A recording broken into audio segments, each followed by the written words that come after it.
Alas 5 ng hapon, oras na para aramon ng mga maiinit na bareta kanal daw na maruluwas sa aga sa mga periodiko, radyo asin telebisyon. Erot na madanangog ngunyan sa DZGB Bareta alas 5. Mga bareta ngunyan para sa aga. Erot na tinipon sa DZGB Newsbase. DZGB Bareta alas 5. Kaiba ang field reports kan Mega Force Patrol. Halin sa iba-ibang parte kanalbay asin kabikolan. Ngunyan, uya ang sa indung tagapagbareta.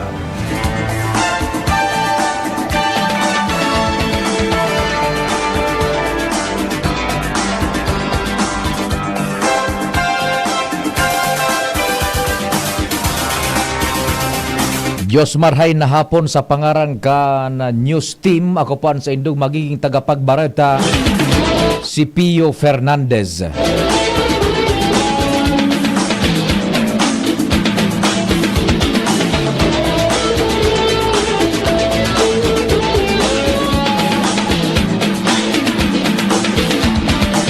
Enot sa despatsos kan mga bareta sa lado lokal. Nasa linya si Ans Galero. Ans, marhay na hapon. Go ahead. Sa giraray na nangangapodan ko niyan ang Provincial Tourism, Culture and the Arts Office kan Albay na magsabay ang publiko sa mga nakalinyatang aktibidades manungod sa Christmas sa parko ining pinagbugtak ninda na programa may kanaraman sa Kapaskuhan. Ini ang sinabi ni Albay Tourism o kaya Provincial Tourism, Culture and the Arts Office Head Dorothy Colye Consain. Ngunyan na paghal daw magkakaigwanin hataw at galaw sa Kapaskuhan sa Albay asudom alas 6 ininin pagkabanggi kung sa papanginutan ini ka 97.1 OKFM Legazpi asin digdi sigun sa iya mahihiling antibay ka na mga albayano asin hali pa sa ibang mga lugar na contingent sa pagbayle ka na manlain-lain na genre ka na sayawa. Apera kayan sa aga magkakaigwaman in exciting Bicol Pastores 2023 alas 4 nin pagkahapon sa Peñaranda Park. Sigun sa iya parte inikan sa indang pagtuwang sa Department of Tourism pati naman sa DCGB para mapromoter man giraray ang tradisyonal na sayaw asin pagkanta manungod digdi sa Pastores Abilene na kung sain na 12 na mga contingents hali sa manlain-lain na partekan Kabikolan na masabay. Sinabi man ni Colye, suporta man ninda ini sa Department of Tourism Bicol.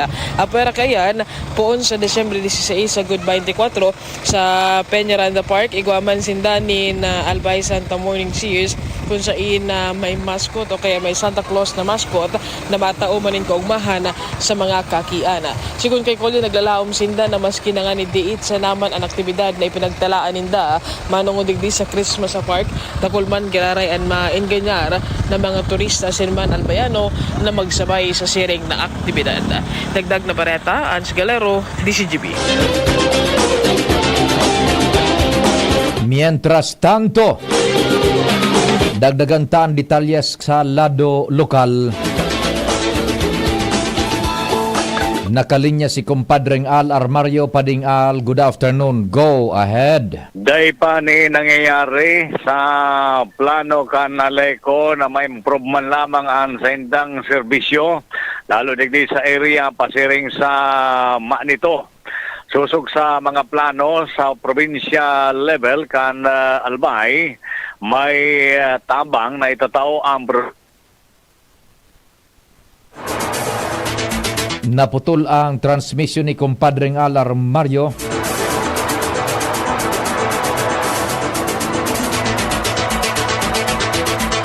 We try to reconnect. Taod-taod tabi ano.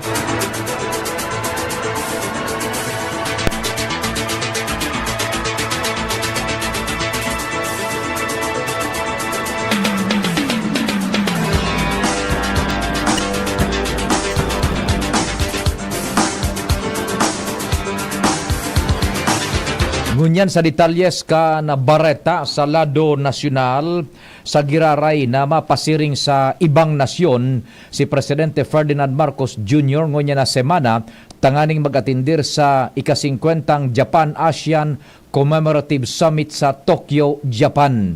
Sigun kay Office of Asian Affairs Assistant Secretary Daniel Espirito, mahal ang presidente sa Disyembre 15 sagkod 18 Primerong aktibidad kaini sa Disyembre 15 ang bilateral meeting kay Japanese Prime Minister Fumio Kishida. Disyembre 16 nin banggi ang primerong summit engagement kaini na dinner na hosted ni Prime Minister Fumio Kishida sa State Guest House Palace. Sa Disyembre 17 naman, bilog na aldaw nagigibuhon ang summit na mapoon alas 9:30 nin aga. Paghurunan digdian pag-review sa relasyon kan Japan asin ASEAN, South China Sea, East China Sea, Myanmar, North Korea asin iba pang international developments. Kaibanan man sa summit ang people-to-people exchange, particular student and youth exchange may kinaaraman sa Genesis program asin JICA program. Kaibanan pa ang issue sa climate change, regional investment, food asin energy security.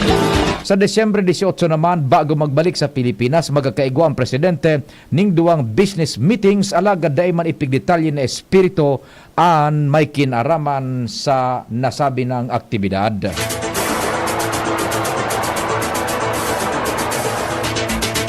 Sa katakod pang bareta, magkakaigwa ni Business Roundtable Meeting si Presidente Ferdinand Marcos Jr.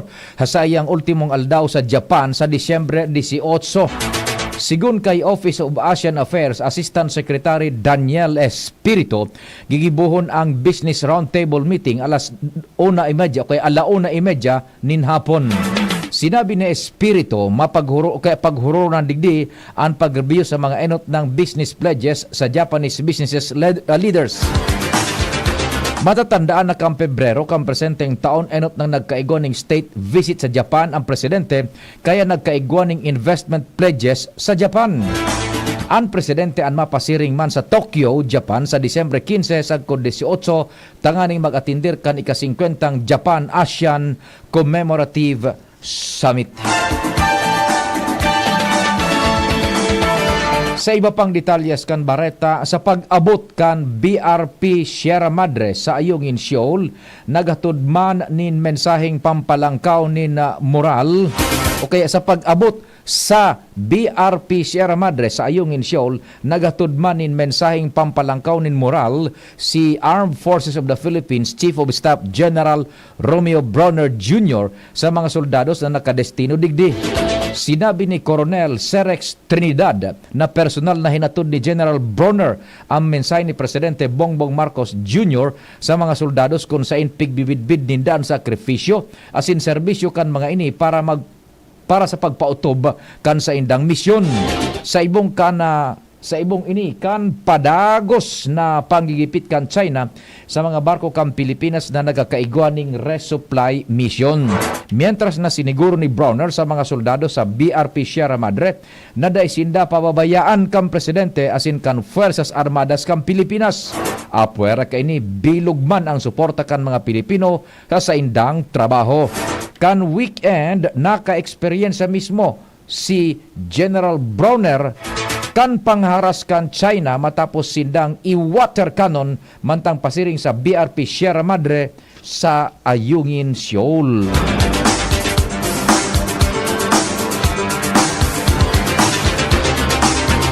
Mientras tanto, kinontra ni House Speaker Ferdinand Martin Romualdez ang pagkontra kan China sa resolusyon na ipinasar kan Kamara de Representantes may kinaaraman sa mga gibo-gibo kaini sa West Philippine Sea asin padagos na pagsuhay kaini sa 2016 arbitral ruling. Sa House Resolution 1494 tinaawanin doon kan Kamara ang arbitral ruling na nagpapakusog sa posisyon kan Pilipinas na ini ang may diretso sa pigaklamar na teritoryo kan China sa West Philippine Sea. Tinawaning doon ni Romualdez na ang ginibo kan China na artificial island asin militarisasyon kan lugar malinaw na pagbaliwala sa international law asin nagisilbing patakot sa karahayan kan rehiyon. Mientras tanto, inako ni Senate President Juan Miguel Zubiri na nahaadit siya sa posibleng mangyari sa gigibuhon na Christmas convoy ngunya na semana sa West Philippine Sea. Katakod ini kana magkakasunod na panibagong panghaharas kan China Coast Guard sa mga tropas na nasa tahaw kan sarong humanitarian mission sa Scarborough Shoal asin resupply mission sa Ayungin Shoal kan Sabado asin Domingo. Aminado si Zubiri na sobra siyang nahaadit sa kaligtasan kan mga volunteers kan Christmas convoy lalo na taginibo ng habit kan China ang pambubuli sa West Philippine Sea. Nangapulo naman si Special Committee on Philippine Maritime and Admiralty Zones Chairperson Senador Francis Tolentino sa international na komunidad naman tiniron ang pagkasararo kontra sa harassment kan China. Piging ganyar magkaini ang international community naman tinido ang pag-abiguhan asin magpaapekto sa pigigibukan China para baging maugma ang Pasko. Mientras tanto, nakaabot na sa Lawak Island ang masadit na supply boat kan atin ito, coalition, ang Mr. Chowi. Ibang rotan inagihan kan Chowi hali sa Mothership MB Kapitan Felix Oka sigon sa koalisyon. Sinabi kan atin ito, koalisyon, na nagibo kan ML Chowi na makalikay sa nagkaperang lunadan pandagat kan China sa indang lalayag asin matrayumpo na nakapagatod din mga supply sa Lawak Island. Ipighiraskan Akbayan Party an sa indang Facebook page ang nagkaperang retrato sa pag-abot kan supply boat sa nasabing lugar. Mabuelta ni Bapang detalyes kan mga barata pakaliis kan pagiromdom.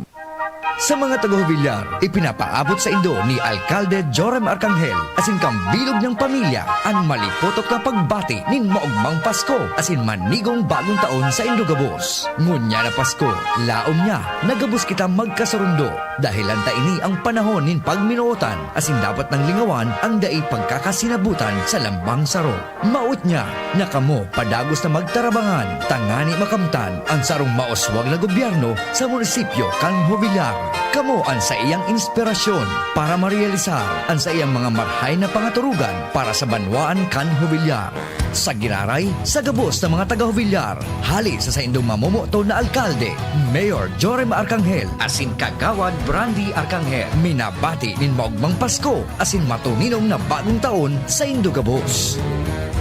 Ang pagtaoning oras asin pagpadaba sa kapwa ang tunay na mensahe kanal daw ning kapaskuhan. Sa pagselebrar niyato kanal daw kan pagkamundag ni Hesukristo, paurugunta ang daing katapusan na pagpadaba sa lambang saro, siring kan kilibo niya para sa satuya. Lugod sa pagselebrar ta kan kapaskuhan asin sa maabot na taong 2024, kitang mga Bicolano padagos na magkasararo asin magpasalamat sa mga biyayang nareresibita hali sa pamilya kan Department of Public Works and Highways Bicol, maugmang Pasko asin manigong bagong taon. My name is Marge May B. Estoria, public school teacher. Habang buntis ako, nag-bed rest ako. Diniscuss ko sa OB ko, sabi niya, papasok kita doon sa ilaw program ng UNILAB. Yung prenatal care talaga sobrang siksik. Kung wala yon, hindi ko matutulungan yung anak ko and yung next generation. Alagang UNILAB yan.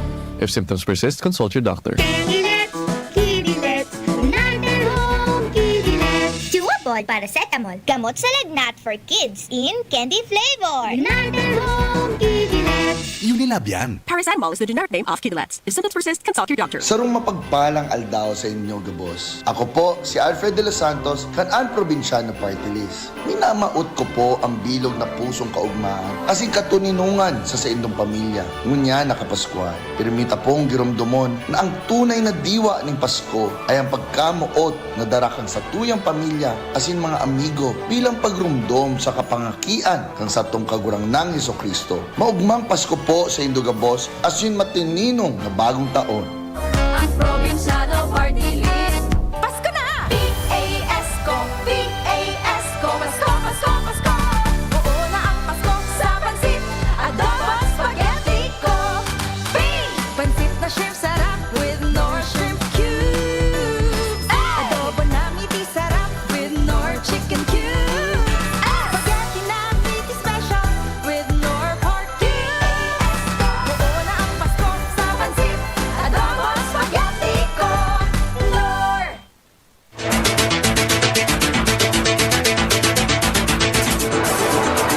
Diretso kan dispatsos kan mga bareta sa Lado Nasyonal, nag-anunsyo ang nagkapirang kumpanya ng petrolyo kan bawas presyo para sa aga Disyembre 12 alas 6 nin aga. Sinabi kan Chevron Philippines Incorporated, Caltex, Pilipinas Shell Petroleum Corporation as in Sea Oil Philippines Corporation na mababa ang presyo kan kada litro ng gasolina nin 1 peso as in 60 centimos kada litro, asid 1 peso 80 centimos man kada, kaya 1 peso 85 centimos man kada litro sa diesel, asin 1.40 man sa kerosene. Inima po na alas 6 nin aga para sa gabos na mga kumpanya apuer sa Caltex na mapoon alas 12.1 nin matanga. Malansar ning duang aldaw na nationwide transport strike ang grupong Piston. Sigun sa Piston, gigibuhon ninda ini sa Disyembre 14 asin 15. Paliwanag kan Piston afuera sa Metro Manila, masabay man ang mga tsuper sa Southern Tagalog, maging sa Central Luzon. Sinabi ni Piston President Modi Floranta, sagkod na ipigbabasura ang modernization program asin consolidation deadline sa Disyembre 31 dahil sinda mapundo sa pagkakaiguanin hiro protesta. Dahil kaini mas lalo panindang gagadanon an sa indang kabuhayan pag-abot kan Enero sa masunod na taon. Masabay man sa hiro protesta ang manlain-lain na mga militanteng grupo araw kang kilusang Mayo 1. Dapat na makipagtabangan ang Administrasyong Marcos sa pag-extradite kay Kingdom of Jesus Christ Pastor Apollo Kibuloy na nahahampang sa mga kaso sa Estados Unidos de America. Tinawaning doon ni House Assistant Minority Leader asin Gabriela Party List Representative Arlene Brosas na dapat hampangon ni Kibuloy ang mga aligasyon kontra sa iya. Sigun kay Brosas, pigit sa pwera ka na kaaging administrasyon ang mga kaso dahil harani si Kibuloy kay dating Presidente Rodrigo Duterte. Sinabi ni Brosas na dapat manaugidon kan Kamara de Representantes ang papel na pigigampanan ni Kibuloy sa Sunshine Media Network International o SMNI. Sa pagdangog kan House Committee on Legislative Franchise, sinabi ni SMNI Council Mark Tolentino na bako na si Kibuloy ang tagsadiri kang network.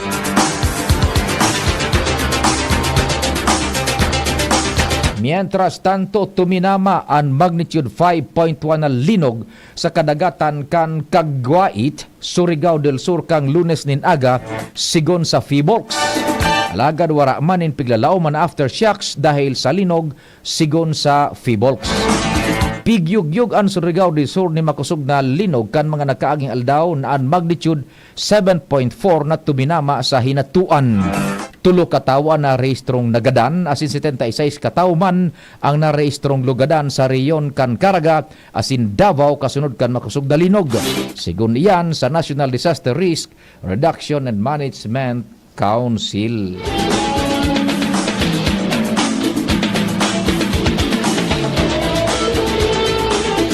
Mientras tanto, nangapudan ang Philippine Embassy sa Egypt sa Filipino community na magparehistro sa saindang embahada. Sigon sa Philippine Embassy, dahil dapat paghalato na magkaigwaning krisis bago magparehistro. Sa ngunyan, may 2,101 overseas Filipinos sa Egypt ang nagparehistro. Ang lakdang kan Philippine Embassy sa Cairo ang nasa ampangan kan kariribukan sa mga kataraning na nasyon kan Egypt, kaiba na ang Sudan, Israel, asin Gaza. Mientras tanto, naglalao ang Bureau of Customs na makakakuha o kaya na makukuha ang 2024 target collection kan ahensya. Sa nakaaging bulan, sobra sa target collection kan BOC ang nakolekta kan na may kantidad na sobra sa 75 bilyones pesos, masalangkaw kaysa sa revenue target na 74 bilyones pesos.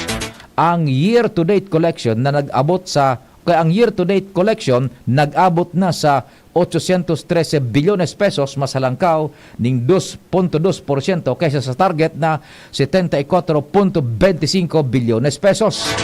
Sigun kay Commissioner Bienvenido Rubio, mas napiglalauman niya na magayon ang ekonomiya tangani na mas maglangkaw ang mga trade system sa nasyon.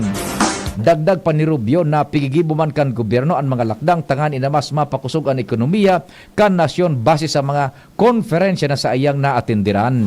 Magigirumduman na si Rubio nagtukaw sa pwesto kan kabangaan kan Pebrero ngunya na taon.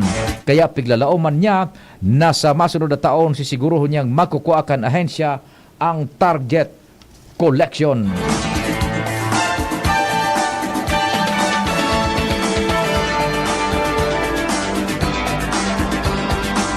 Bareta sa ibang nasyon, nagkasundo ang security advisors kan Estados Unidos de America, South Korea asin Japan manungod sa gigibuhon na lakdang tanganing masimbagan ang naging patakot kang North Korea na mapaluwas nin mas dakol na spy satellites.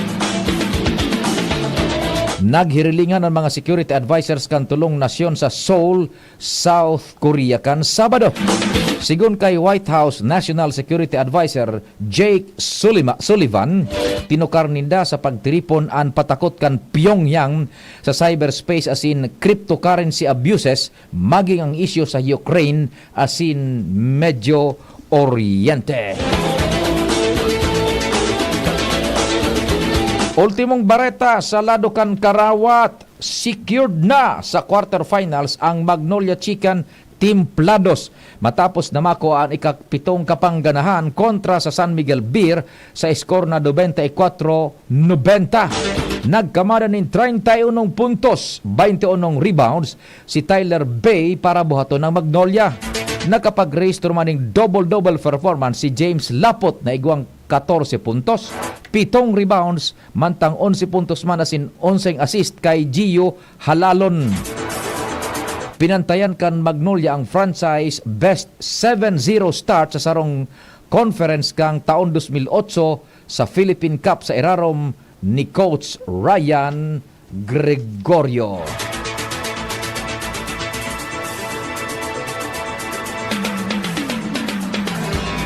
Yan po ang detalyes kan mga bareta sa pangarang kan nagsururat kan informasyon sa pamamayon ni News Director Mardela, Angel Mustaza, Jen Matthew Balyaran, Mega Force Patrol, Tata Nems Flora sa Control Technical, sa IT si Jerome Nico Martinez. Ako pan sa inyong naging tagapagbareta si Pio Fernandez. Salamat, marhay na hapon. From the management and staff of PBN Broadcasting Network Incorporated, DCGV